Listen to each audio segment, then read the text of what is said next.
তামোলখন এসময়ত বহুত খাইছিলোঁ মই। বতাত যদি এবটা দেখোঁ, সেই এবটাও খাই পেলাং যদি বহি থাকিবলৈ চান্সটো পোৱা যায় বতাটোৰ কাষত, সেনেকুৱা হৈছিল তাৰমানে। তাৰপিছত মাজতে তামোলটো অলপ খোৱা কমাই দিছিলোঁ।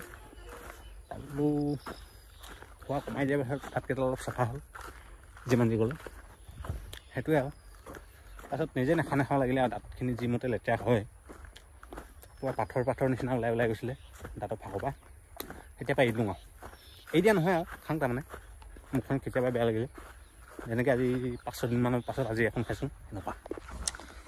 তাৰপৰা এতিয়া হ'ল কি, মই এইফালে ক'ত আছে নিচিনা লাগিছে, ৰাজস্থান, একেবাৰে ৰাজস্থানৰ নিচিনা লাগিছে ন, মানে চবখিনি বগা বগা মাটিখিনি ওলাই আছে। মানে মাটি কৰাই থৈ দিছোঁগৈ এই পিনি, এতিয়া ৰাজস্থানৰ সদৃশ দৃশ্য হৈ আছে। আগতে ক'ত সেইহেন দিনত কাজলা পানীয়ে একদম পূৰা খেতি লগাই থ'বলগীয়া হ'ল। কিন্তু এইবাৰ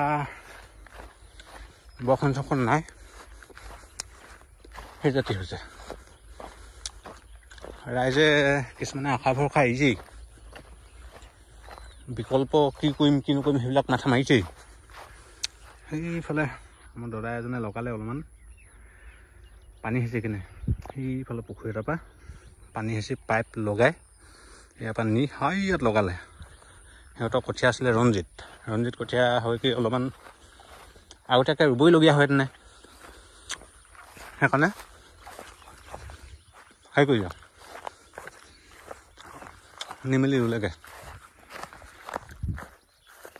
তামোলখন অলপমান টপলিয়াই লৈছোঁ, অকল কথাই কৈ থকা নিচিনা হৈছে।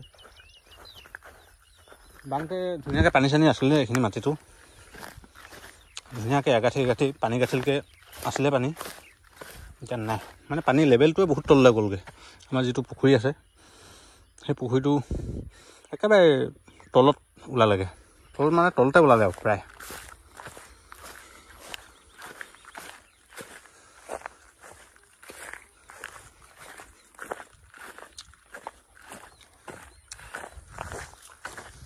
Tractor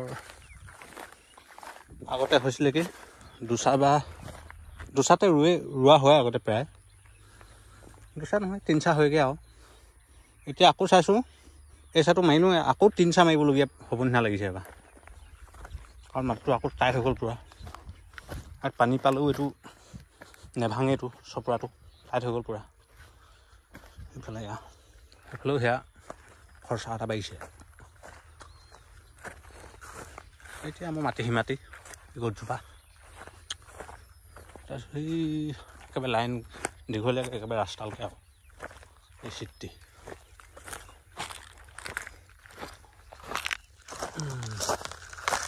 cinematic shot.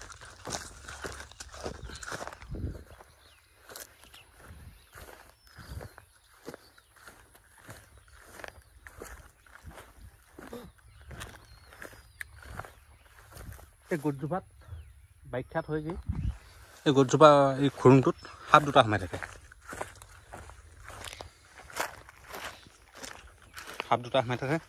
চব পানী হৈ যায়তো। এই মুহাটো অকল উঠি থাকে তেনে, এই হুৰুঙা আছে, যাবলৈ ভয় লাগিছে, গাঁত আছে ইয়াত। বিৰাট কোডাল দুটা আছে, একদম হুৰুঙাটো খাটাঙে আৰু পূৰা চফা হৈ আছে। সেই ভিতৰত দেখিছে এনেকৈ জানিছোঁ, কিন্তু তাত সাপ সোমাই থাকে এই গছজোপাত, এই চুট কলা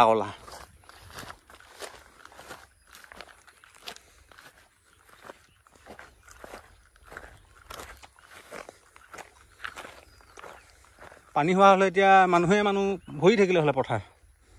পানী চানী নাই যেতিয়া, এতিয়া একেবাৰে উদং হৈ যায় গোটেই পথাৰখন। মাত্ৰ সেইকেইটা আমাৰ দাদাই বহি আছে তাৰ খেতিটো চাই থাকিবৰ কাৰণে, বাকী পথাৰত মানুহ নাই।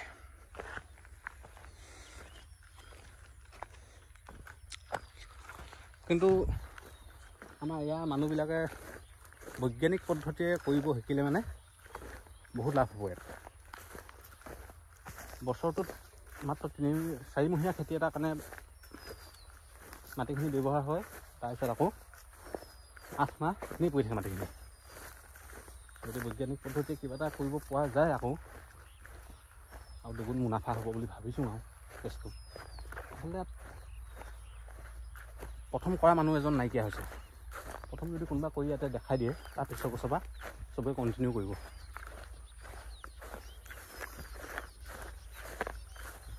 এনেকৈ এতিয়া শালি খেতিটো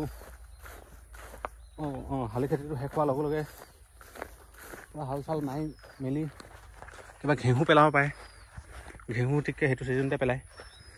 তাৰপিছত আকৌ ইপিনে শালি খেতি হোৱাৰ আগে আগে চফা হৈ যাব ঘেঁহুটো কাটি, আকৌ শালি মাটিৰ কাৰণে তেতিয়া হাল বাব পাৰিব। তেনেকুৱা আৰু কাৰবাৰটো।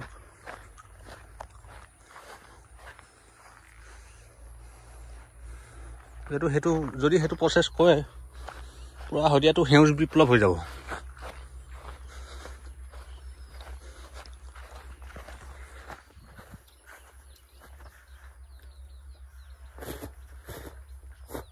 বহুত দিনৰ মূৰত তামোলখন খাই দিয়া হ'ল, ডাকিছে নহ'ব, মুখটো ধুই দিব লাগিব। আৰু ইমানতে ভিডিঅ'টো সামৰিছোঁ আৰু আমাৰ মিনি ৰাজস্থানখন দেখাই দিয়া হ'ল। এইডোখৰতে যোৱাৰ ওচৰত থেঁচা মাৰি কিনে জাবৰখিনি পেলোৱা আছিলে, সেইডোখৰ সেয়া চকলা মাৰি বনমৰি আছে। বাই বাই আৰু এনেকৈ এটা দিন আজি বৰবাদ কৰি দিলোঁ।